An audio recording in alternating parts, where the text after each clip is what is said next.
नमस्कार किसान साथियों, मैं आपका दोस्त नरेंद्र पोरवाल आपके अपने यूट्यूब चैनल देश किसान हमारे किसान में आपका बहुत बहुत स्वागत करता हूं। किसान साथियों, लगभग प्याज की रोपाई सभी किसान भाइयों की हो चुकी थी और अब किसान भाइयों के लगातार कमेंट आ रहे हैं कि प्याज में आगे की सिंचाई या किस प्रकार से बनाएं, आगे दूसरी और तीसरी सिंचाई का क्या शेड्यूल रखें, कितने दिनों में सिंचाई करें जिससे कि फसल को नुकसान नहीं हो। और यह भी जानकारी इस वीडियो में हम देंगे कि ज़्यादा जल्दी सिंचाई करने के क्या नुकसान है और ज़्यादा देर से सिंचाई करने के क्या नुकसान है, ये जानकारी भी आपको इस वीडियो में मिलने वाली है। उसी के साथ में किसान भाइयों के कुछ सवाल और थे कि पहली सिंचाई के बाद में हम दूसरी सिंचाई और तीसरी सिंचाई करते हैं तो उसमें कौन कौन से खाद उर्वरक हम ऐसे दे सकते हैं जिससे कि हमारे पौधे की ग्रोथ एकदम से बढ़े और वेजिटेटिव ग्रोथ समय पर पौधा पूरी कर ले। तो ऐसी सारी जानकारी इस छोटे से वीडियो में आपको मिलने वाली है। तो पूरी जानकारी के लिए वीडियो को पूरा देखें। वीडियो पसंद आए तो ज़्यादा से ज़्यादा लाइक और शेयर करें और ऐसी ही महत्वपूर्ण जानकारियाँ जल्दी से जल्दी बिना देरी के प्राप्त करने के लिए चैनल को सब्सक्राइब करें और पास में लगा घंटी का बटन भी जरूर दबा दें, जिससे हम जो भी जानकारी की वीडियो डालेंगे बिना देरी के आप तक जल्दी से जल्दी पहुंच जाएगा। तो आइए जानकारी शुरू करते हैं। किसान साथियों, पहली सिंचाई के समय कौन कौन से खाद उर्वरक डालने हैं वो सारी जानकारी इसमें मिलेगी। उससे पहले हम बात कर लें कि जो आपने गारवन की सिंचाई है या जिसे दूसरी सिंचाई बोलते हैं वो आपको कितने दिनों पर करनी है। तो किसान साथियों, रोपाई के समय हम हाथों हाथ हम पानी देते हैं। उसके बाद में हमें अपनी मिट्टी के अनुसार या जो हमारी मिट्टी है उसका कैसा स्वभाव है उसके अनुसार हमारी फसल में पानी देना चाहिए। तो अगर आपकी मिट्टी काली मिट्टी है, ज़्यादा जल शोधन क्षमता उसमें है और अधिक समय तक वहाँ पर नमी रहती है तो आपको 15 से 18 दिन के अंतराल पर प्याज में जो है सिंचाई या दूसरी सिंचाई चौपाई के बाद में, जो पहली सिंचाई करने के बाद दूसरी सिंचाई या गारवन की सिंचाई बोलते हैं, वो 15 से 18 दिन के अंतराल पर करनी है। और अगर आपकी मिट्टी मध्यम जल शोधन क्षमता वाली है, थोड़ा पानी वहाँ पर कम लेती है, अधिक भी नहीं लेती कम भी नहीं लेती है, मध्यम है, तो वहाँ पर आप 12 से 15 दिन पर सिंचाई करें जिससे कि आपके यहाँ पर नुकसान नहीं होगा। और अगर आपकी मिट्टी ज़्यादा ही भुरभुरी है, वहाँ पर एकदम से जल शोधन क्षमता कम है और एकदम से पानी वहाँ पर सूख जाता है या मिट्टी एकदम से सूख जाती है, तो वहाँ पर 8 दिन से लेके 12 दिन के अंतराल पर ही आपको जो दूसरी सिंचाई है या गारवन की सिंचाई है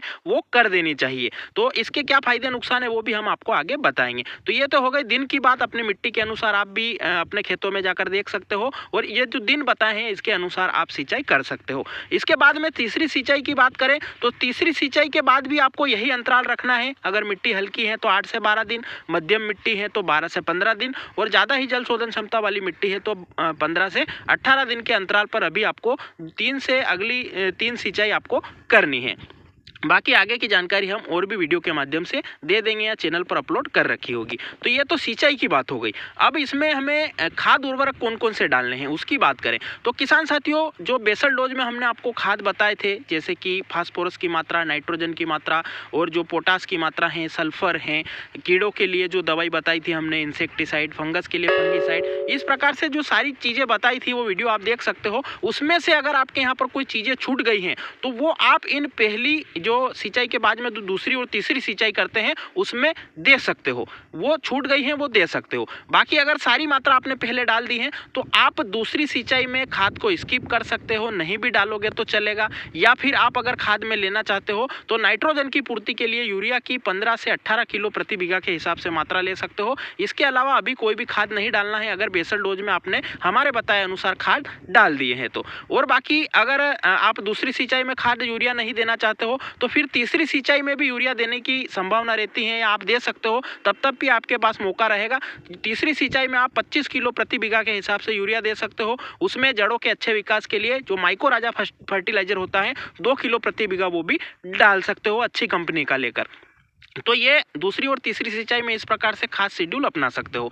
दिन की बात भी हो गई, खाद की बात भी हो गई। अब ज़्यादा जल्दी सिंचाई करने के नुकसान क्या हैं और ज़्यादा लेट सिंचाई करने के नुकसान क्या हैं अगर उसकी बात करें तो अगर हम ज़्यादा जल्दी सिंचाई करते हैं, 4 से 5 दिन या 7 दिन में ही सिंचाई कर देते हैं, तो अभी टेम्परेचर काफ़ी कम रहता है, धुंध भी रहती है क्योंकि अभी जनवरी का महीना चल रहा है। तो ऐसे में अगर खेत में भी नहीं नमी रहेगी, वायुमंडल से भी पर्याप्त नमी मिलती रहेगी, तो जो नीचे के पत्ते हैं हमारे प्याज के वो बिल्कुल ही आपको झुलसे हुए देखने को मिलेंगे और काफ़ी ज़्यादा उनमें सूखापन देखने को मिलेगा और हमारा पौधा फिर काफ़ी ज़्यादा जो है भोजन ग्रहण नहीं कर पाएगा और कमज़ोर महसूस करेगा। तो इसलिए आप ज़्यादा अधिक भी सिंचाई नहीं करें और ज़्यादा लेट सिंचाई करते हैं तो भी हमारी जो जड़ें हैं प्याज की वो टूटने की संभावना रहती है, ज़्यादा स्क्रैच पड़ जाते हैं जिससे कि जड़ें टूट जाती हैं और उसमें भी हमारे पौधे की वेजिटेटिव ग्रोथ प्रभावित होती है। तो ज़्यादा जल्दी भी सिंचाई नहीं करना है, ज़्यादा लेट तक भी जो है आपको पानी नहीं देना है। जो हमने रेंज बताई है, जो दिन बताए हैं, जो आपकी मिट्टी का स्वभाव है